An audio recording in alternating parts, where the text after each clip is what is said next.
Le roi de Salem, le roi de paix, le Dieu du ciel et de la terre, le vainqueur de la tombe, le vainqueur de la mort, le ressuscité du Capernaum, le ressuscité du troisième jour.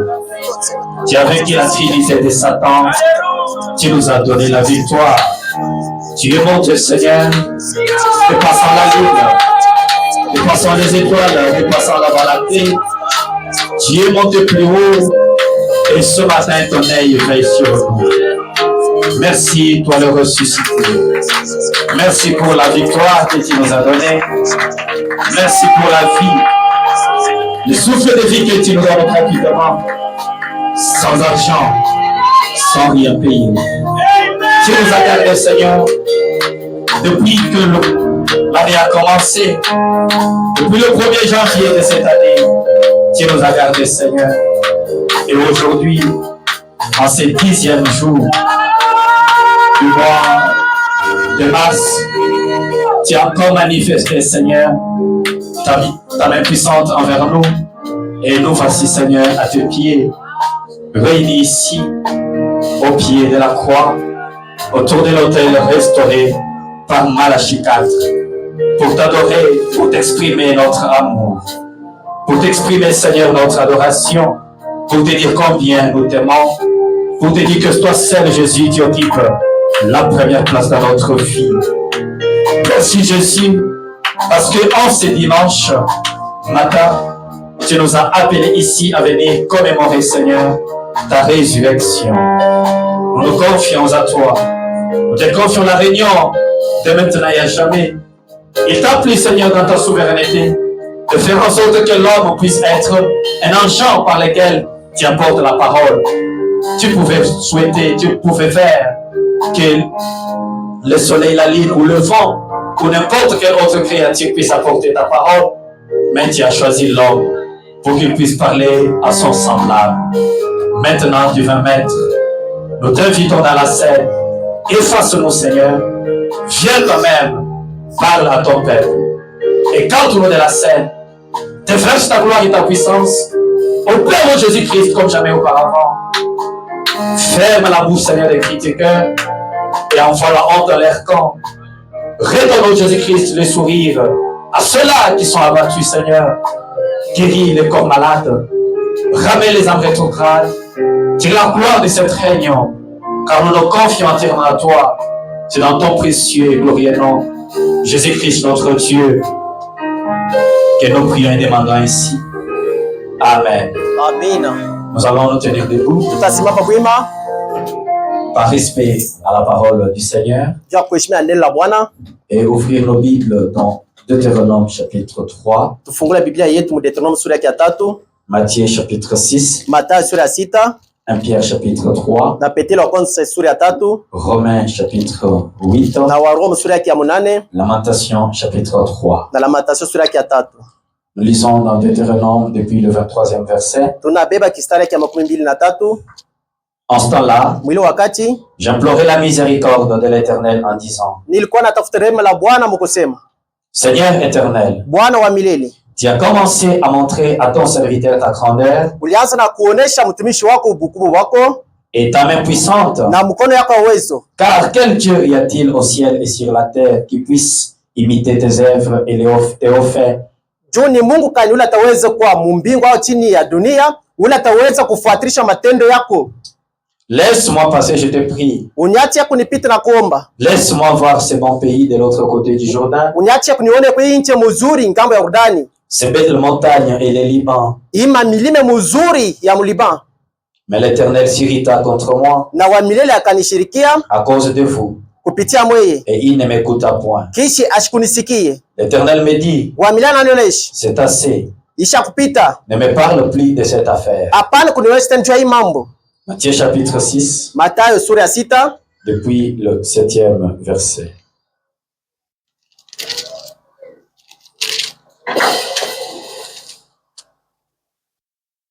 En priant, ne multipliez pas de vaines paroles. Comme le païen qui s'imagine qu'à force des paroles, ils seront exaucés. Sa bapagano benikuwazia sema kupitia bwingi ya maneno na masauti mukuombe jo kwenye batajibiwa. Ne les ressemblez pas, Mushifanana nao. car votre Père sait de quoi vous avez besoin Juu baba yenu mwenye kujua kenye munatafuta avant que vous le lui demandez. mbele ya mwe kumulomba. Voici donc comment vous devez prier. Muangalia namna kani munapashi kuomba. Notre Père qui est aux cieux, Baba yetu mwenye kwa mbinguni, que ton nom soit sanctifié, jina lako isifiwe que ton règne vienne, na kutawala kwa kukuje, que ta volonté soit faite sur la terre comme au ciel. na mapenzi yakifanyika hapo pa dunia asani kwa mbingu.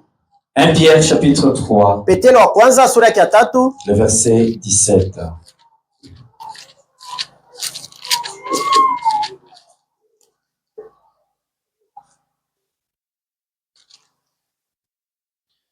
Car il vaut mieux souffrir si telle est la volonté de Dieu, juu iko mzuri kutesa kama iko ni mapenzi ya Mungu,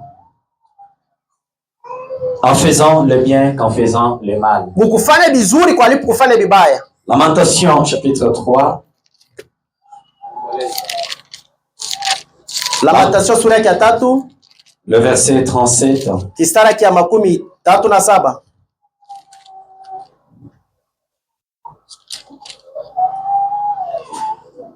Qui dira qu'une chose arrive sans que le Seigneur l'ait ordonné? Nani ulatasema na kitu kitimizwa kama Bwana ashiruhusu? N'est-ce pas de la volonté du Très-Haut que viennent les maux et les biens? Haiko kupitia mapenzi ya Mungu njo kwenye kuna kuya vyote vizuri na vibaya.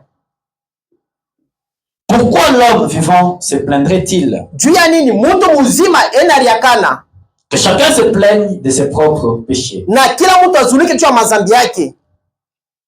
Recherchons nos voies et sondons-les Tutafuta manja yetu kisha tuichunguze, et retournons à l'Éternel. kisha turudie kwa milele.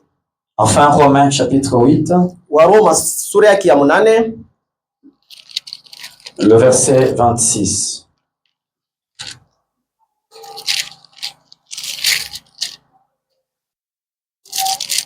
De même aussi, l'Esprit nous aide dans notre faiblesse, pamoja tena roho itusaidia mudhaifu yetu, car nous ne savons pas ce qu'il convient de demander dans nos prières. juu atujue kene kistahili tuombe maombi yetu, Mais l'Esprit lui-même intercède par des soupirs inexprimables, lakini roho yenyewe yuko natutetea kupitia kuomba kwetu, par des soupirs inexprimables. kupitia vile tukunaomba bila kuliwazia. L'Esprit intercède par des soupirs inexprimables. L'Esprit lui-même intercède pour nous. Bon.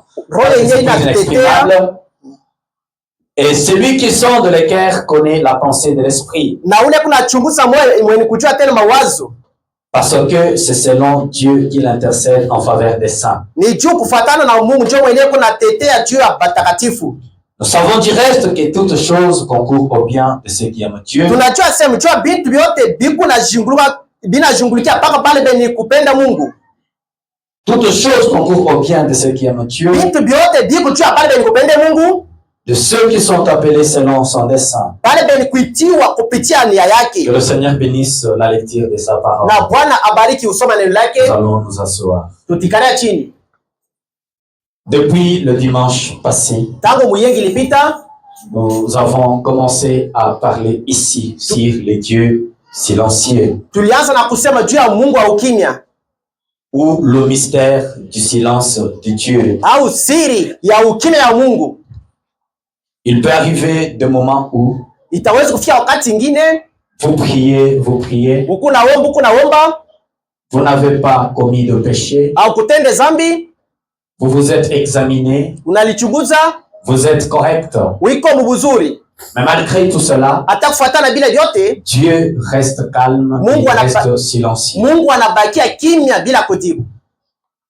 Ici, nous prêchons le message Hapo tuko na ubiri ujumbe de la Bible, ya mubiblia mais interprété par le prophète Branham. yeni kutafsiri kwa nabii Branham. Dans la prédication, l'opprobre à cause de la parole. Muile mahubiri haya juu ya neno la Mungu. Paragraphe 81. Mukile kifungu Il dit Dieu fixe un temps inasema Mungu enaweka wakati et il a un but dans tout ce qu'il fait. kisha eko na kifukuzio mubila vyote kunafanya. C'est pourquoi ici nous avons lu dans Romains Joko amana hapo tulisoma mu Roma que toutes choses concourent au bien de ceux qui aiment Dieu. Asema mambo yote inafikia kila mtu kufuata vitu yote vinafikia mtu kufuatana na bale kupenda Mungu.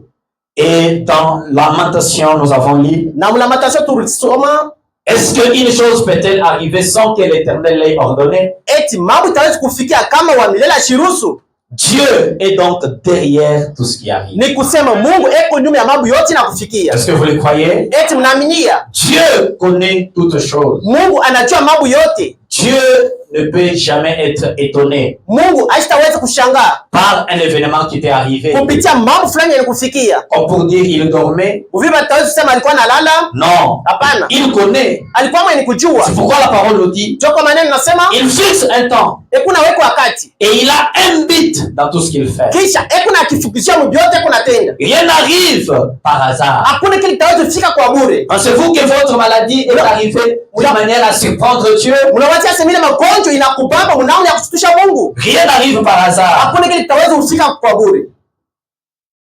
À ceux qui aiment le Seigneur Jua bale beni kupende Bwana et qui sont appelés selon son appel. na beni kuitwa kufuatana na mwitu yake. Voyez-vous, Mnaona? nous sommes prédestinés Tuko meteuliwa et toutes choses concourent parfaitement à cela. na bitu byote biko natenda kufuatana na vile. Toutes choses concourent parfaitement selon notre prédestination. Mambo yote iko natufanyishikwa. Inatufanyishikia kufuatana na uteuliwa yetu. Parce que David dit dans les psaumes, Ni juu Daudi anasema Zaburi. avant que je ne vienne sur la terre Ase mbele mi kuja hapa dunia, et que je ne sois même conçu dans le ventre de ma mère, mbele ya kuchukua hata mimba ya mamangu, tu connaissais tout à mon sujet ulikuwa mwenye kujua mambo yote juu yangu. et même le nombre de cheveux qui sont sur ma tête. Hata wingi wa manywele yenye kwa kichwa yangu. Dieu connaît cela. Mungu alikuwa mwenye kujua. Si Dieu connaît même le nombre de mes jours, Kama Mungu anajua na wingi ya masiku ya hapa avant dunia, qu'aucun d'eux n'exista, mbele ya hata siku moja ifike, Dieu connaît le nombre de mes cheveux. Mungu anajua wingi ya manywele yangu. Il savait que ce matin tu serais assis ici. Alijua sasa busuku ya leo utakuwa mkiti mwenye kuikala. Il savait que ce matin tu serais habillé de cette manière. Alikuwa mwenye kujua sema leo utavala winamu. Il savait que ce matin tu mangerais. Alikuwa mwenye kujua sema busuku ya leo utakula. Ou ce matin tu ne mangeras Au pas. busuku ya leo utakula. Rien ne le surprend. Hakuna kile kitamshtushwa. Rien ne l'étonne. Hakuna kile Est-ce kitamshangaza. que vous le croyez avec moi? Tunabii pamoja na mimi. Merci Jésus. Asante Yesu. Dieu était capable de guérir Georgie Carter. Mungu alikuwa na uwezo juu ya kutunza George Carter. Mais Dieu a laissé cette femme-là Na Mungu akacha ule mke souffrir pendant 9 ans et 8 mois. mwenye kuteswa miaka 9 na miezi 8. Mais la mort pouvait venir. Na lufu ilipasha kuja. Comme Dieu n'avait pas encore fini avec elle, Mvile Mungu ashikuisha na kazi. la mort n'a pas pu interrompre le cycle de sa vie. Lufu haikuwezi kukata masiku yake pa Tu peux dunia. souffrir, Utaweza tu kuteswa. peux tomber malade. Unaweza kuanguka mgonjwa. Si ton temps n'est pas arrivé, Kama wakati hapa yafika, même si tous les médecins du monde hata kama miganga wote wa ulimwengu disent qu'il n'y a plus d'espoir pour toi, wanasema wewe kushakuishi si utakufa. Dieu n'a pas dit son dernier mot, Kama Mungu ashasema sauti ya mwisho, rien ne t'arrivera. hakuna kile kitakufikia. Tu es une pièce rare. Wewe wiko na wewe mnamo yako ya Et Dieu a une mission à accomplir avec toi. na Mungu eko na kazi ya kutimiza na wewe. Dieu ne t'a pas envoyé sur la terre Mungu ashikutupa dunia pour être un spectateur de la vie des autres. juu kwapa kwa kuangalia maisha ya watu wengine. Dieu ne t'a pas créé Mungu ashikuumbe juste pour voir s'il pouvait créer un homme semblable à toi, juu kwa une nasema personne comme toi. ashikuumba mtu anafanana na Il wewe. a un but Eko na kifikisho pour lequel il t'a créé. kenye anakuumba wewe. Et tous les démons de l'enfer réunis, Na mapepo yote mchafu ya mwili wewe. même Lucifer lui-même, Hata kama isife peke n'a yake. pas la capacité Asini na de wewe. te faire quitter la terre Sio kuondosha pa dunia. si Dieu n'a pas encore fini avec Kama toi. Mungu ashamalizi na wewe kazi. Oui, mon frère, c'est la vérité. Hiyo ndugu ni ukweli. Dieu a une mission à accomplir avec Mungu toi. eko na kazi ya kutimiza na wewe. Et tu as un dessein à accomplir. Kise uko na nia ya kutimiza. Aussi longtemps que cela n'est pas encore accompli, Wakati yenyewe hayatimizwa tu ne mourras pas. hautakufa. Rien ne t'arrivera. Hakuna kile kitakufikia. Dans la prédication, Élie et l'offrande de la farine. Wila mahubiri Eli na ile sadaka ya bunga.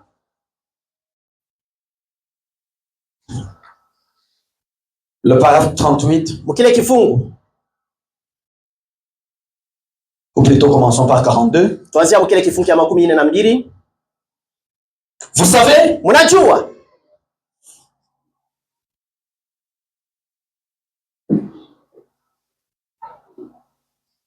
merci.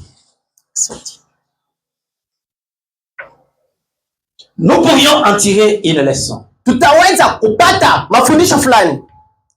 C'est que Ni kusema si vous avez prié kama muliomba et satisfait à toutes les exigences que Dieu vous a demandées, na beni kufurahiwa kuma kanuni yote Mungu aliniomba, et que cependant na wakati il demeure silencieux, anabakia mkimya, qu'il ne dit rien, asiseme kitu, et que vous avez satisfait à toutes les exigences, na mweye munatimiza mzuri na kanuni yake.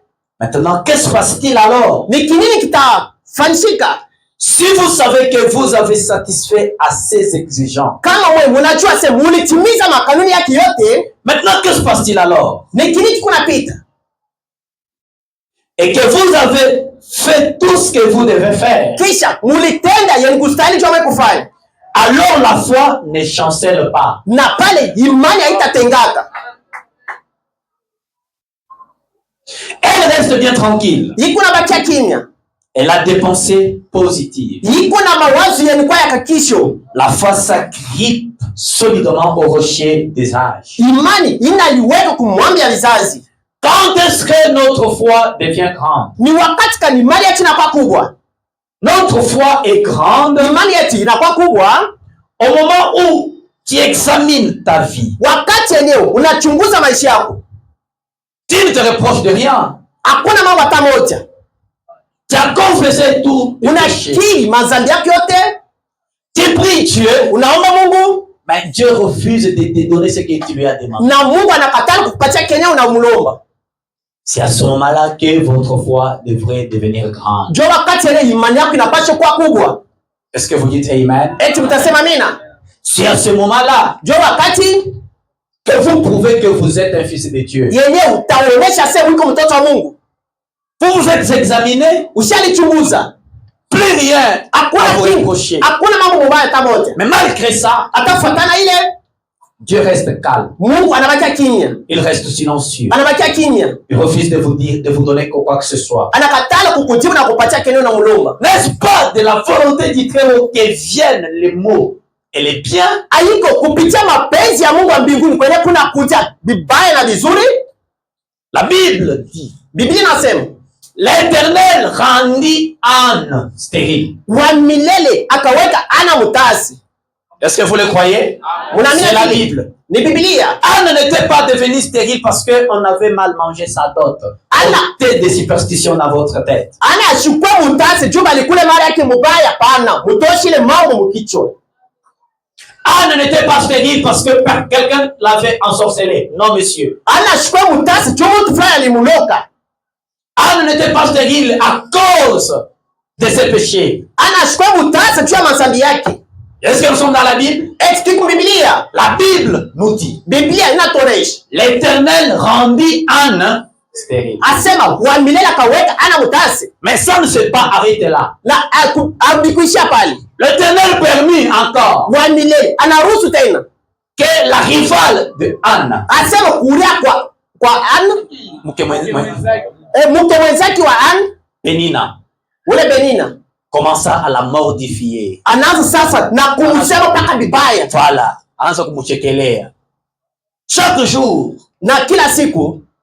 Elle l'a mortifié. Alikuwa paka anamucheka. Qui avait rendu Anne stérile? Nani aliweka Anne mutasa? L'Éternel lui-même. Alikuwa ni wa milele peke yake. Vous pensez que votre situation échappe au contrôle de Dieu? Mnawazia sema mambo yenu ili kunapitia Mungu? Non, monsieur. Hapana. L'Éternel rendit Anne stérile. Wa milele akaweka Ana mutasa. Mais pendant ce temps, na mwili wakati il mit sur son cœur akaweka kwa moyo wake les désirs d'aller au temple. Nia ya kwenda kwa hekalu. D'aller prier. Jua kwenda kaomba. Des fois, quand Dieu reste silencieux, sasa wakati unabakia kimya, quand Dieu reste silencieux, wakati Mungu anabakia kimya, il te pousse à la prière. Inakusukuma maombi. Tu n'arrives peut-être pas à comprendre son langage. Nawe aufikie kuelewa kusema kwake. Dans le silence de Dieu, mukimya Mungu, c'est pour que tu sois continuellement à genoux dans la prière. Nijua kusema uko paka kumbakoti mu maombi. L'Éternel rendit Anne stérile. Wa milele akaweka Ana mutasi. L'Éternel peut te rendre pauvre. Wa milele ataweza kukuweka unabakia maskini. Comme il avait rendu Paul. Mufile alifanya tena Paulo. L'Éternel wa milele peut te rendre malade. Ataweza kuweka mgonjwa kupitia mkuu wake. Parce que Job, Yobo, lorsqu'il est tombé dans la tragédie, wakati akaangukia magonjwa, lorsque la tragédie a frappé Job, wakati mapigo ikapika Yobo, ce n'était pas à cause du fait que Job avait péché. haikuwa tu kusema Yobo alitenda dhambi. Église, Kanisa, que ceci soit une prédication. na hiyo ipashe kuwa mahubiri, Que ceci vous enseigne. hii ipashe kunifundisha, Que ceci vous affermisse. hiyo ipashe kunikanganisha tena. Nous prenons tout pour accorder à Satan. Tukuna beba vyote juu ya kuwekea pa shetani. Nous lui donnons même la force qu'il n'a pas. Tunampatia na ile nguvu yenye asina nayo. Avant de toucher Job, Mbele ya kugusa Yobo, il a demandé la permission. alilomba ruhusa. Si Dieu avait refusé, Mungu alimkataria. Satan ne l'aurait pas touché. Shetani asipashe J'ai kumgusa. envie de te dire ce matin, Napenda kuonesha mfano. si Dieu n'a pas autorisé, Sababu Mungu le ashiruhusu. diable ne peut rien faire dans ta vie. Shetani asitafanya kitu maishani. Il ne peut rien faire sur ta vie Asitaweza kufanya kitu si maishani. Dieu ne l'a pas autorisé. Kama Mungu ashiruhusu. C'est pourquoi l'Écriture dit, Ndio kwa maana yandika na tout concourt au bien de ceux qui aiment yote le biko Seigneur. natika paka pale benipenda Mungu. Et derrière chaque silence du Seigneur, Na nyuma ya ukimya ya Mungu il y a un langage, kuliko kusema fulani, il y a un but, kuliko kifuguzio, il y a un objectif. kuliko kifuguzio. Le Seigneur peut t'arracher le travail Bwana ataweza kunyang'anya kazi, et il t'observe kisha enda kuangalia pour voir ta réaction. juu ya kuona matendo yako imetarudi. Le Seigneur peut retirer ton mari. Bwana ataweza kunyang'anya bwanako. Oui, ma soeur, Ndio dada, Dieu le peut. Mungu ataweza. Le Seigneur peut te retirer ta femme. Bwana ataweza kunyang'anya Oui, bibi yako. monsieur. Ndio vile ndio. Dieu peut le faire. Mungu ataweza kufanya. Et puis il t'observe. Kisha anabaki na kuangalia. Ta réaction, c'est comment? Matendo leo utatenda mkurudisha ni nini? Parce qu'on nous a enseigné Ni juu alikuwa anatufundisha. que la prière change même les circonstances. Hasa maombi kuna badilisha na mambo yote. Change même la pensée de Dieu. Kuna badilisha na mambo Le yote. frère Branham me dit, Ndio kwa maana ne nasema priez jamais hapana kuomba pour changer la pensée de Dieu. sio kubadilisha mawazo ya La Mungu. pensée de Dieu est juste. Mawazo ya Mungu ni haki. Elle n'a aucunement besoin d'être Ndio changée. haiwezi badilishwa. C'est notre pensée Ni mawazo yetu qui doit changer ndio inapaswa badilishwa. pour s'ajuster à la pensée de Ndio Dieu. kuweka pamoja na Oui, mawazo ya monsieur, Mungu. Dieu connaît toutes choses. Mungu anajua vitu vyote. Rien ne le surprend. Hakuna kile kitamshtushwa. Notre foi devient grande Imani yetu inakuwa kubwa lorsque tu pries. wakati unaomba, Dieu demeure silencieux. Mungu anabaki kimya. Notre foi devient grande Imani yetu inakuwa kubwa lorsque tu pries. wakati unaomba, Dieu refuse de bouger. Mungu anakatala hata kutenga. Et toi, tu restes ferme accroché à la parole. Nao nabakia makishwa ni kuliweka Tu kunena. ne peux pas consulter les défunts. Hautenda jua kuangalia na Tu mifumo. ne peux pas chercher la magie. Hautenda katafuta Il na reste wao. accroché. Unabakia mwenye kuliweka ni juu. Lorsque les montagnes sont déplacées, Wakati mamilima inaondoshwa, n'importe qui peut avoir la foi. mtu wote ataweza kuwa na imani. Mais quand les choses se détériorent, Na kama mambo inaharibika, c'est le soir qui détermine nos origines. ni magharibi ndio inaonesha kwenye tulitokea. Or, Japo dans le paragraphe 40, kile kifungu ou plutôt 55,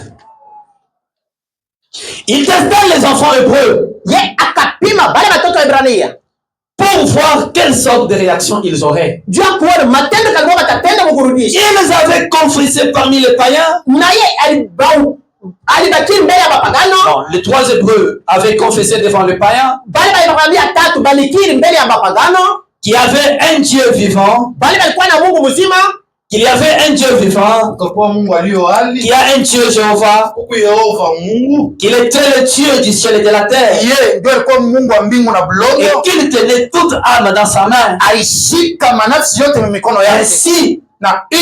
Dieu les laissa être testés, et il les avait satisfaits à toutes les exigences. Ils avaient prié et retiré chaque chose du chemin. Et ils ne voulaient pas se prosterner devant l'image du roi. Et le roi chauffa la fournaise 7 fois plus fort. Et sans aucun doute, Satan essayait de leur dire, vous êtes arrivés au bout de la route. J'aime la façon dont il parlait. Notre Dieu est capable de nous délivrer de cette fournaise ardente. Mais toutefois, s'il ne le fait pas, nous ne briserons pas les commandements de Dieu. Oui, mon frère. Notre Dieu est capable de te donner l'argent dont tu as besoin.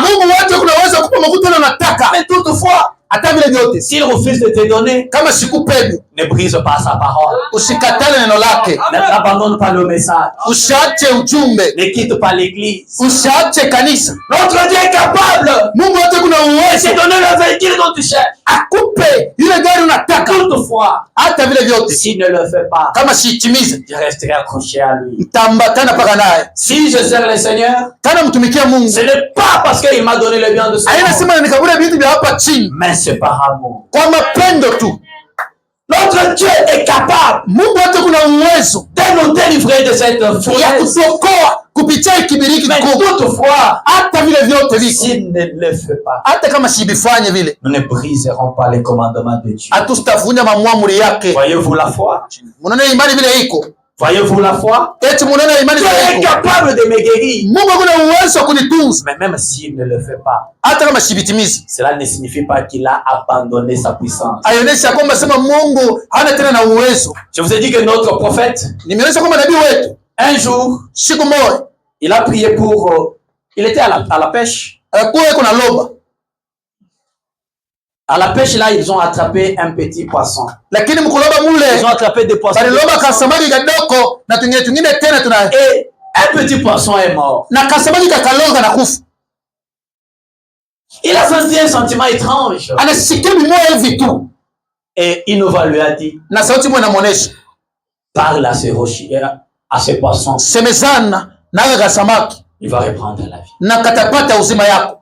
Il a pris le petit poisson. Il a prié. Le poisson a repris la vie. Il a relâché. Il a nagé et puis il est parti. Et puis il a regardé le petit poisson. Il dit, mais Seigneur, il y a des gens qui sont sur la liste attendant la prière. J'ai attendu que Dieu me dise un mot de leur part. Il n'a pas fait. Mais il a utilisé sa puissance pour guérir un petit poisson. Pendant que tes enfants sont malades, je priais. Dieu reste calme, il ne dit rien. Le Dieu est souverain. Il sait ce qu'il fait. Il sait ce qu'il fait.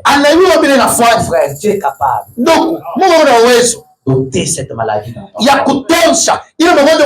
Mais toutefois, s'il ne le fait pas, ne part pas consulter les ballons. Est-ce parce que dans le message, il n'y a pas Dieu? Nous resterons fidèles. Que notre foi retentisse à travers les années à venir.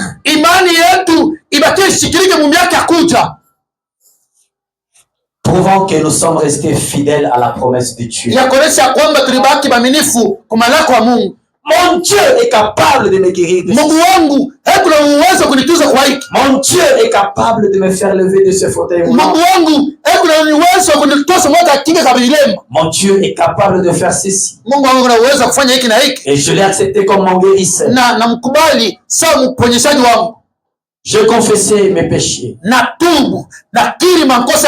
incrédulité, et confesser que je crois qu'il est mon guérisseur.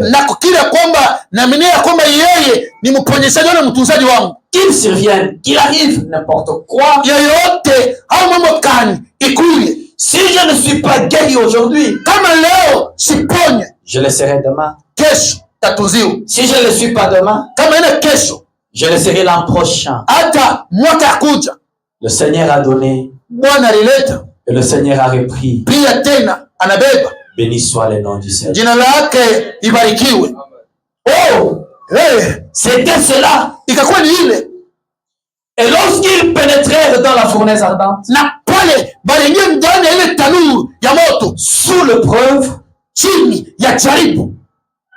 les tests, ils restèrent fidèles jusqu'au mais Dieu fit là au dernier instant et il les délivra.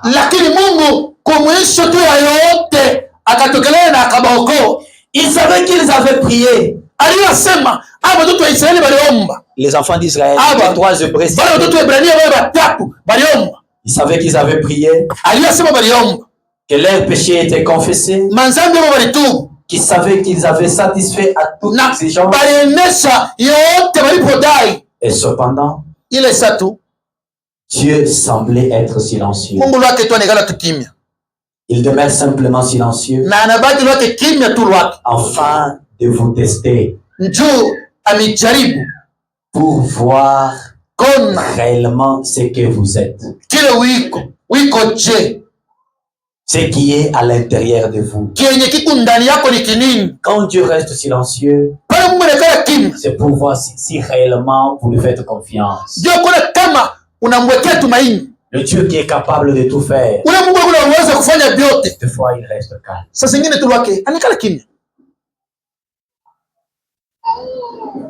La veuve de Sarepta, cette petite femme, elle sait qu'elle avait aussi satisfait à toutes les exigences de Dieu. Et cependant, Dieu était silencieux.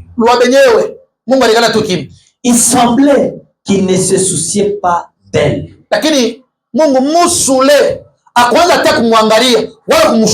Il semblait qu'il ne se souciait même pas d'elle. Que ça ne lui faisait rien qu'elle meure ou qu'elle vive.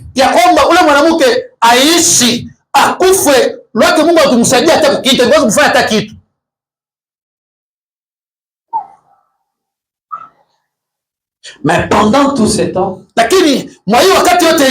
Dieu travaillait. Elle ne le savait pas. Pendant le silence de Dieu,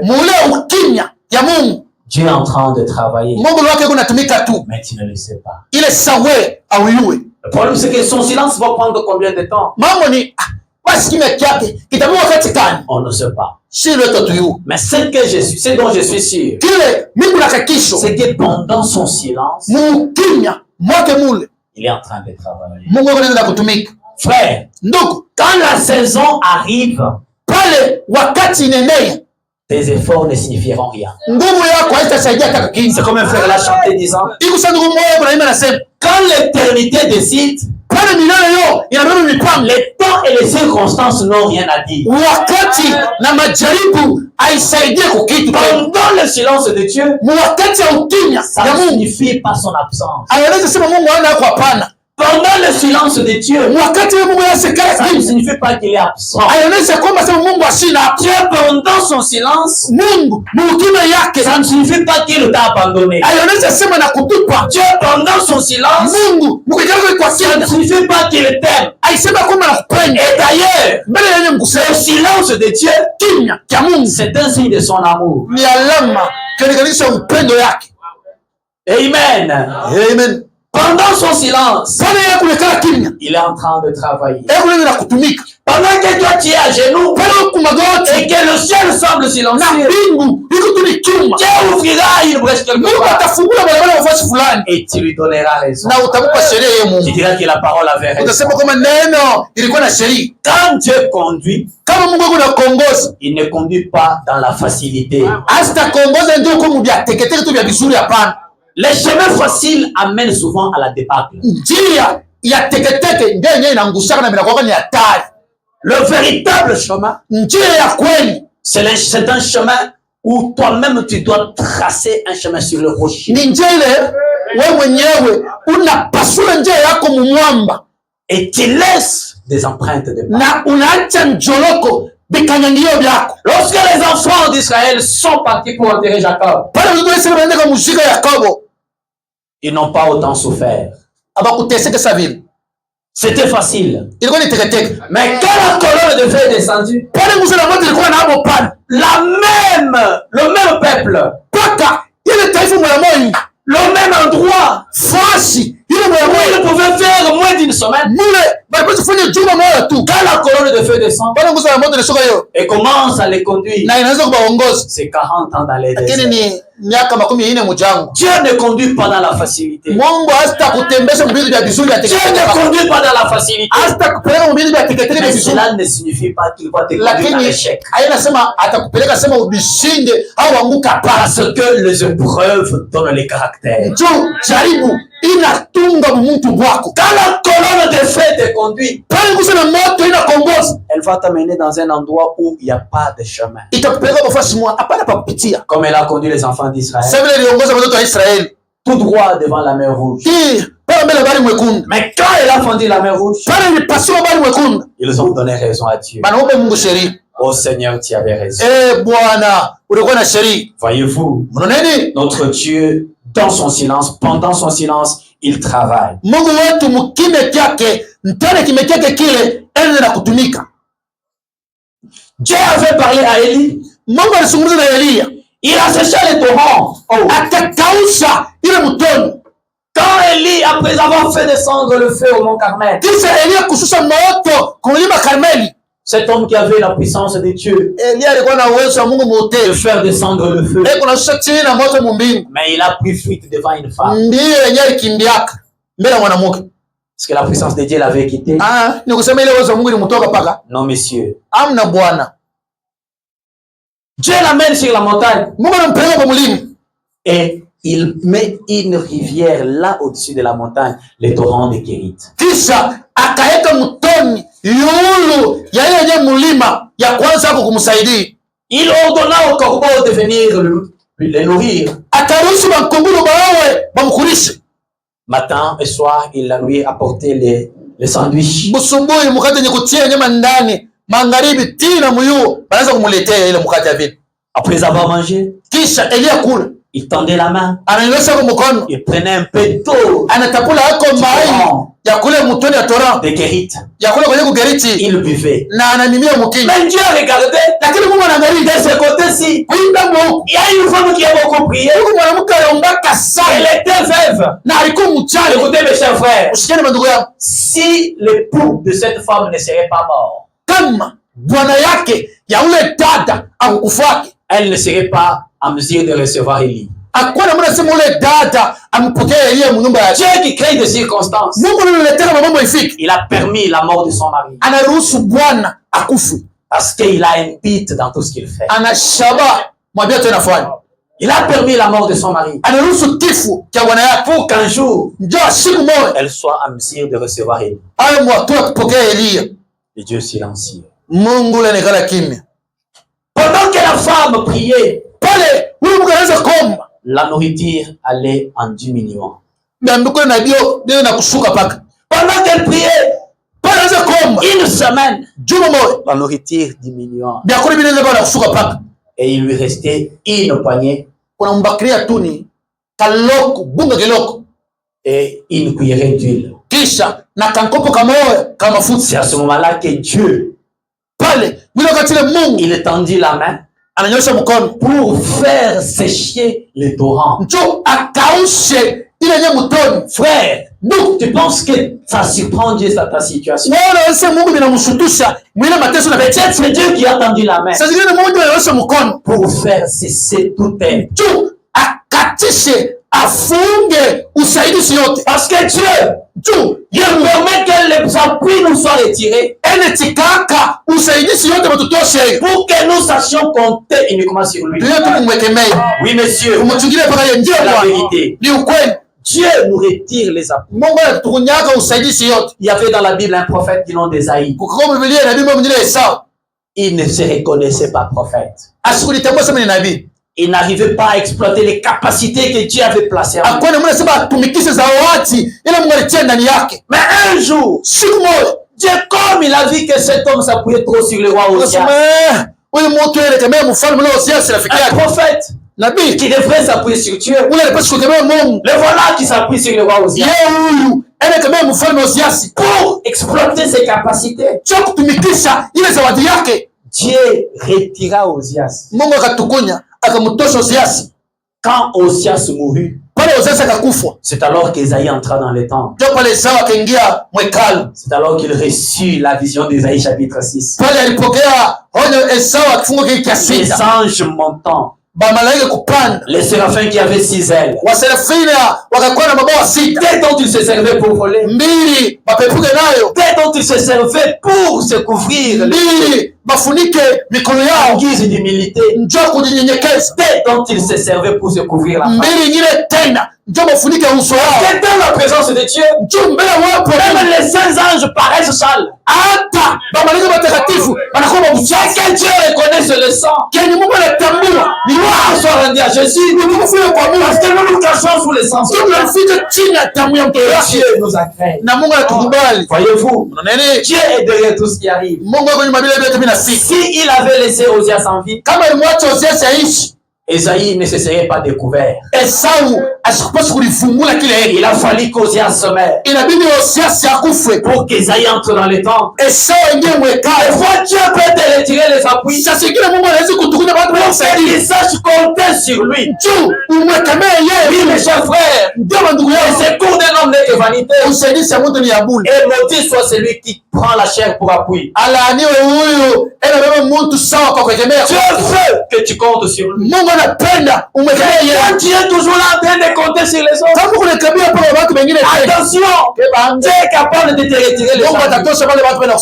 Oui, monsieur, il peut le faire, c'est son privilège. Et lorsque le moment d'accomplir, d'exaucer la prière de la femme était arrivé, Dieu tendit la main, il assécha les torrents. C'est ainsi qu'il dit à Élie, lève-toi, va à Serepta, car j'ai ordonné à une femme de te. Je vous pose la question. Entre la femme et Élie, qui a nourri l'autre? Elle n'avait qu'une poignée de farine, une cuillerée d'huile. Mais lorsque Élie arrive, elle partage avec Élie tout ce qu'elle avait. C'est alors que la création se fait. Des fois Dieu déteste et qu'on a pour partager d'abord avec les autres ce que tu as, afin d'ouvrir. Mais si tu es là toujours en train de compter, tu élargis son temps de silence. Parce que quand Élie est arrivé, la femme pouvait dire j'ai nourri Élie. Mais en réalité, c'est la présence d'Élie qui a nourri la femme. Voyez-vous? Il assécha les torrents, étendit sa main, et tarit les torrents. Dieu est capable de tout faire. Dans le message, soyez certains de Dieu. Paragraphe 38. Jusqu'à 40. Est-ce que vous êtes là? Est-ce que ça entre vraiment?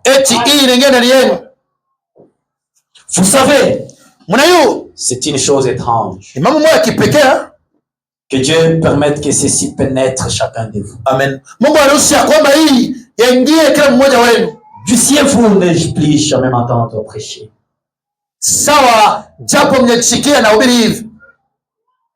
Que ceci soit un message. Il est étrange, de plus étrange, que parfois Dieu fasse les choses de cette façon-là. Vous savez, après avoir confessé tous nos péchés et satisfait à chacune de ses exigences, nous avons crié en Dieu. Il y a des conditions à remplir. Et c'est selon sa volonté. Et nous avons confessé nos péchés. Et nous avons redressé tous nos torts. Tout ce que nous pouvions faire, Nous l'avons fait. tulifanya. Chacune des exigences que Dieu a Kila indiquées, maudai ile yote Mungu alidai nous y avons satisfait. tulishibishwa, Et il reste malgré tout silencieux. lakini myote lwake anekala kimya. Il refuse simplement de nous répondre. Ena katala hata kutushikiri. Est-ce que Dieu peut-il refuser de répondre à la prière? Eti Mungu anakatala kujibu maombi? Oui, messieurs. Ndio Bwana. Moïse a prié. Musa aliomba. Seigneur, Bwana, tu as commencé à me faire voir ta bonté. wewe unaweza unionyesha ukubwa wako na Laisse-moi entrer. uniache yenyewe ndani. Moïse prie. Musa naomba. Sa prière met Dieu en colère. Maombi yake inamshirikisha Il a tena dit à Mungu. Moïse, ça n'est assez. Kala kimya. Tu m'as beaucoup parlé de cette affaire. Makelele sana. Hiyo mambo inaonyesha hiyo Ne m'en sana. parle plus. Angalia funga mkinyo wako shingalishe En beti. d'autres termes, je Mungu refuse. sema mimi nakatala usitengi. Parce que je sais ce que je vais faire. Juu na yeye kenye nitafanya. Voyez-vous, Mnaona nini? Dieu peut refuser de vous répondre. Mungu anaweza kukatala kukujibu. Je suis sûr que ce matin, je parle à certaines personnes qui sont en train de passer par là. Nasemia sema asubuhi ya leo nazungumza na watu bale pitia mwe wakati ya vile. J'y suis passé moi-même bien de fois. Mimi peke yangu napitia hapo mara na mara. J'examinais alors ma vie passée. Nikachunguza maisha yangu ile unapopita. Retournant chaque pierre. Mkurudisha kile limu yote mzuri. Et quand je découvrais que j'avais fait quelque chose de mal, Na kama naweza mtenda mambo mabaya, je l'ai confessé disant, na itubu unasema, Seigneur Dieu, Bwana Mungu, je me mettrai en règle. tatengeneza. Et je le faisais. Na ndaanza kutengeneza. Puis je revenais disant, Kisha narudi nasema, maintenant Seigneur, sasa hivi Bwana, tu es Dieu, wewe ni Mungu, tu me répondras. utanikubali. J'ai bel et bien satisfait à tout ce que tu as dit Naenesha à moi. kila maudai yote ulinidai kwangu. Et chaque condition, je l'ai remplie. Na kila kanuni yote naitimiza. Et il refuse toujours de bouger. Hata vile mimi nadikiri, lwake ashitenkee mwata kutenka. Il semble rester silencieux. Eno nikanikala kaito sema anakala lake kimya. C'est là où vous devez être sûr qu'il est Dieu. Njoo pale. Amen. Unapaswa kuwa na kisha kwamba yeye ni Mungu. Dieu n'aime pas ce genre de prière. Mungu atakaje ile maombi asema Si tu es Dieu, kama wewe basi kwa Mungu. non, il est toujours Dieu. Yeye ni mpaka Mungu ndugu yangu. Si réellement tu es Dieu, Kama tu kweli unaikana Mungu. tout ce dont tu disais qu'il était Dieu. Isa yote hii ungesema alikuwa Mungu. Il est toujours Dieu. Yeye anabakia mpaka Mungu. Car Njoo il fait concourir toutes choses pour notre bien. yote bila nafanyaka ili kufanya njoo vizuri bietu. Tout celui qui vient à Christ Wote wewe unakuwa Kristo. doit connaître des moments pareils. Anapaswa kupitia mu maisha. Un chrétien ne demande pas la facilité. Mkristo aombate vya teketeke. Pour un chrétien, Ndio Mkristo il demande d'être comme Christ. inaomba niwe sawa Kristo. Notre Seigneur Jésus est passé par là. Bwana Yesu Kristo alipitia kule Les mateso. saints prophètes sont passés par là. Banabii wote walipitia kule Nous mateso. devons aussi passer là. Na shi ni njia tunapaswa kupitia. Oui, mes chers frères. Ndio bandugu yangu. Aujourd'hui, les gens pensent Leo watu wanawazi avoir une grande église, kukuwa na kanisa munene. c'est ça être dans la volonté de Dieu. Ndio kwa mapenzi ya Mungu. Non, mais je vous lirai une citation. Tamisomea maandiko. Fabana me dit, Mungu anasema hivi. dans la volonté permissive, Mu mapenzi ya kuruhusu. Dieu peut vous bénir, Mungu anaweza kubariki. mais à la fin, vous êtes perdus. Mwisho yote unapotea.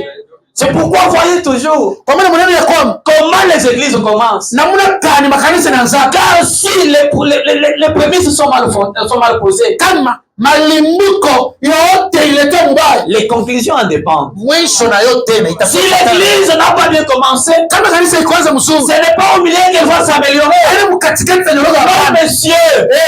Hamna Les bwana. enfants d'Israël étaient catégoriquement en dehors de la volonté parfaite. Watoto wa Israeli kabisa kabisa nje mapenzi kamilifu ya Mungu. Mais Dieu les nourrissait. Lakini Mungu kubakabale vya kweli na babu. Dieu faisait pleuvoir la main. Na kule kiakula cha kila siku. Mais Lakini ils ont tous péri. kufa bote. C'est pourquoi je vous dis, Ndio maana nimeonesha. et Dieu merci, je l'ai dit derrière notre Na chair. Mungu asante nasema nyuma membale Yesu. Si vous êtes dans une église qui a mal commencé, Kama kanisa lilianza mbaya, faites attention. keba ange. Vous risquerez de récolter la perdition. vers la fin. Lakini urudio, mapiko, mateso takufikia paka. Parce que la plupart des gens ne veulent pas souffrir. Bado mimi napenda kuteseka. Mais Paul, Paulo qui avait un plus grand ministère, alikuwa na utume kubwa pour avoir un seul ministère de Paul, juu ya kupata ile utume ya il moyo. fallait réunir les 11 autres apôtres. Tuchanga na mitume yote 11.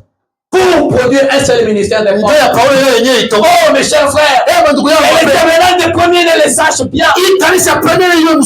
Un grand pasteur, un grand ministère, ce n'est pas seulement celui qui a 15 000 croyants. Ça, c'est ce que les gens voient. Mais Paul, celui qui avait le plus grand ministère, il n'avait qu'un seul manteau. Un seul manteau.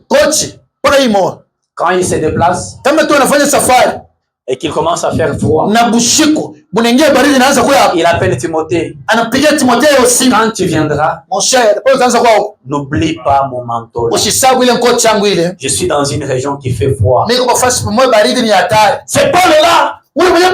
Quand, avant de rencontrer le Seigneur, il voyait clairement. Mais au moment où il a rencontré, Dieu a dérangé les yeux des gens. Et ça lui plaisait comme ça. Oui, mon frère, avant d'être croyant, tu n'avais pas les combats. Quand tu deviens chrétien, tu portes ton uniforme, on te donne l'arme, tu vas au front. C'est là que les combats commencent. C'est là que toutes les armes de l'enfer sont contre toi. C'est là que tu vois tes difficultés en difficulté. Et là, tu vas te poser des questions. Seigneur, pourquoi seulement moi? Et le Seigneur te dira, c'est parce que je t'aime. William Branham est passé par là. Lisons un tout petit peu son histoire. Dans le message, il prend soin de vous.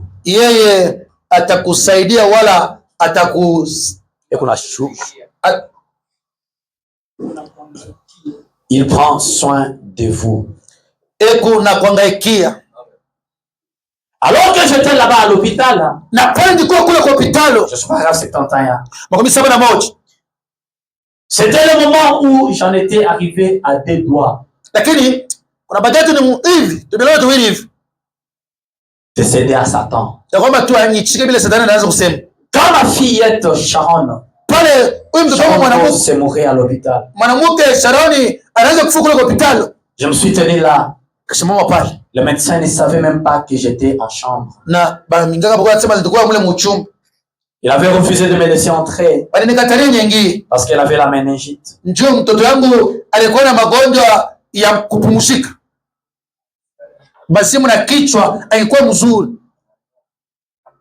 Il a dit, Billy, tu vas contaminer Billy Junior, n'entre pas.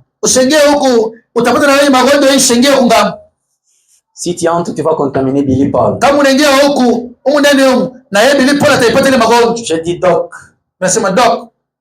Il m'a fait asseoir. Il a parlé à l'infirmière disant, allez prendre un médicament et donnez-les lui.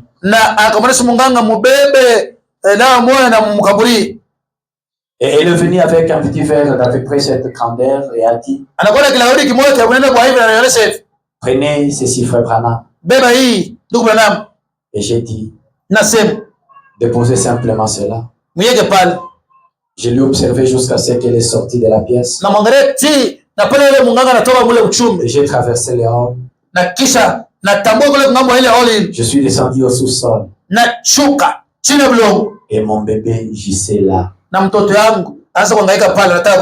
Il gissait là avec des mouches sur les yeux. Il y avait une petite toile moustiquaire en une matière qui couvrait son visage.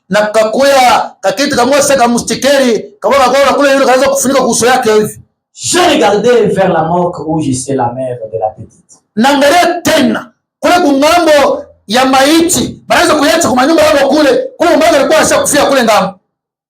Son frère Billy était à l'hôpital.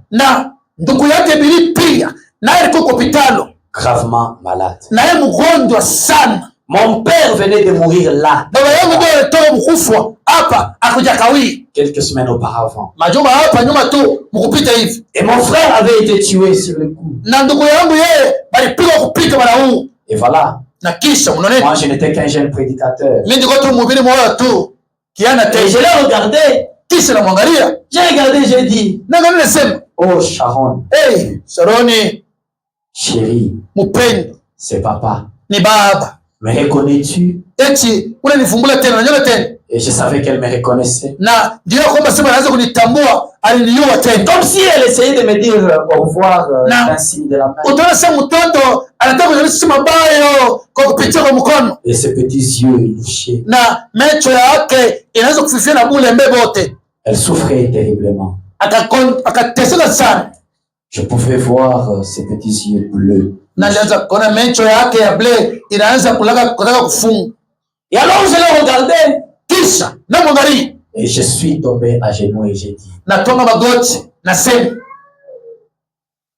oh Dieu, Mungu. Sa mère gît là à la morgue. Mama yake bariti mwenye kutandika mule mumorgue. Nous devons l'enterrer le matin. Na kesho usubuhi utamshika mama yake. Ne prends pas mon bébé, Seigneur. Kisha wewe mtoto wangu mwanamke tena usimubebe yuko. Laisse-moi le lever. Unyache nikomeshe mtoto. Elle est si douce. Na hebu tu mpora wenyewe. Elle la prend pas. Usimubebe. Seigneur. Bwana. Juste à ce moment-là, paka pale naanza kusema vile. C'est comme si un voile noir était totoka sa panzia mweusi inashuka. Bien déployé. Lakini yenye kupanga mzuri. M'empêchant de la voir. Na inanikosesha nimuone tena. Il avait refusé de répondre. Na Mungu alikatala kujibu. Prends-la de toutes les façons. Et puis je me suis levé. Et alors Satan est venu à moi et a dit, attention église. Quand Dieu reste silencieux, Satan viendra vous parler. Et quand il vient pour vous prouver comme lui Satan vous aime et que Dieu vous aime.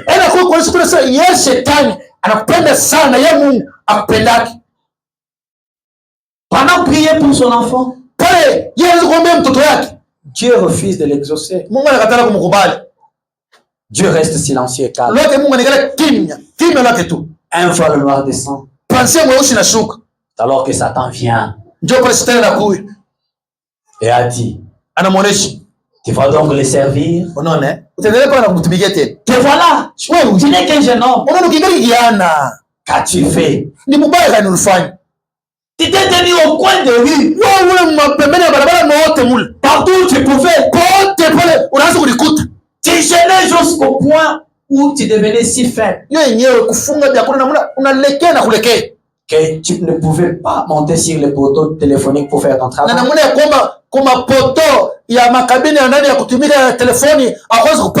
Et qu'as-tu fait d'autre que prêcher? Prier. Un seul mot de sa part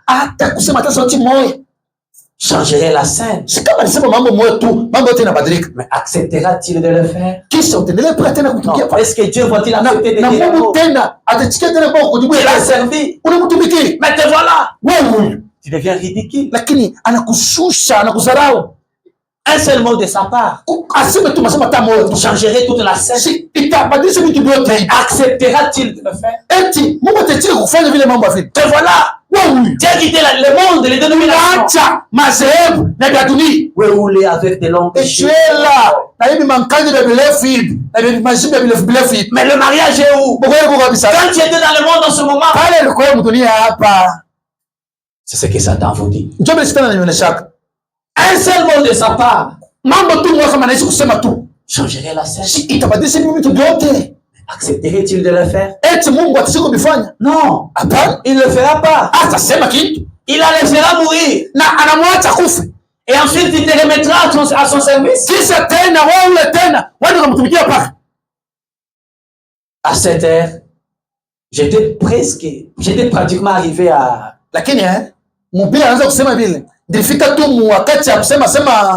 Quand mes jambes n'étaient plus en mesure de me supporter, je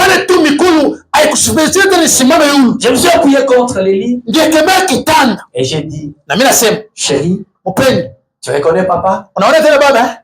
C'est comme si je l'entendais respirer brillamment. Et je savais qu'elle se mourait. Je me suis dit, juste un mot. Il n'a même pas besoin de parler. ana tena hitaji kusema. Rien qu'un regard de sa part. Kuangalia tu kwake tu bule. Sa propre pensée. Mawazo yake mwenyewe changerait simplement la scène. Itabadilisha hii mambo yote hii. Et la méningite la quitterait. Na hii yenyewe kulukula kwa kichwa hiyo kutatoka. Elle se porterait bien. Na mtoto ataponya. Juste un seul mot. Aseme kitu kimoja. Et pourtant, il est ça. Il ne veut pas le faire. Mungu tu kimya ataki hata. Satan a dit. Shetani anasema. Alors, kumbi basi. Vas-tu continuer à le servir? Utaendelea mpaka tena kumtumikia yeye mwenyewe. Tu as demandé Dieu, tu lui as demandé telle chose. Unamwomba Mungu kitu fulani. Tu lui as prié. Uliomba. Il est resté calme. Kimya wa benyewe. Vas-tu continuer à le servir? Wewe tuendelee pale kutumikia tena Mungu. Vas-tu toujours partir à l'église? Kila siku utaenda kwa kanisa tena. Vas-tu encore le servir? Utamtumikia tena kwa Mungu tena. Ton père est enterré. Baba msitunamshika hapa. Son frère est enterré. Mloko mwenyewe tunamshika. Ta femme est là prête à être enterrée. Mwenyewe bibi yako yule mule tunataka tena kushika kesho. Et ton bébé aussi. Mtoto tena yeye huyo hapa. Une quinzaine de minutes. Msando kwa hapa tu. Il sera mort. Atakata moto, atakufa. Et il guérit hein? Unaona kisha anatuza tena Dieu guérit. Mungu anatuza paka unaona anatuza paka yeye. La chair de ta chair. Na mwili ya mwili yako. Il n'aurait qu'un seul mot à dire. Ya Mungu si alipaswa kusema tu sauti moja. Et ton bébé vivrait. Na huyu mtoto wako ataishi. Il guérit, c'est ce que tu dis. Si unasema kama Mungu anatuzaka. Sio vile. Les gens ont essayé de te parler. Bado wanapima kuonesha hapa. Le prédicateur t'a dit que ça ne tournait pas rond là-dedans. Que tu étais complètement cinglé. Que tu étais devenu un fanatique religieux. Et tu dis qu'il t'aime. Un frère. Est-ce que Dieu t'aime? Dans cette situation-là, Dieu t'aime. Oui. C'est ça la preuve même de ça. Et tu dis qu'il t'aime. Est-il possible qu'il t'aime? Et ton petit garçon Billy Paul. À l'article de la mort. À 18 mois. Et ta petite fille de 8 mois. Elle est ici en train de mourir. Tu as prié. Et tu as tiré les rideaux. Il a dit, tais-toi. Donc quand Frère a prié là, Dieu lui a répété la scène qu'il avait faite à Moïse. Pendant que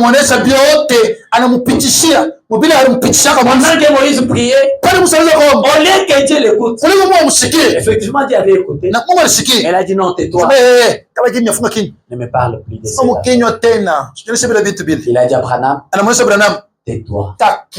Je ne veux rien savoir, rien entendre. Il t'a tourné le dos. C'est un Dieu bon, hein? Il t'aime, hein? Toutes les filles que tu as fréquentées, tous ceux qui étaient autrefois tes camarades et même tes meilleurs amis, ils t'ont quitté.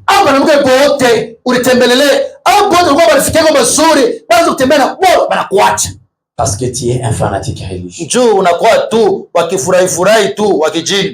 J'ai repassé, j'ai repensé au passé. Je me suis dit, comment est-ce que je suis venu sur la terre? Je viens d'une bande d'Ifrod. Comment est-ce que j'en suis arrivé ici? Qui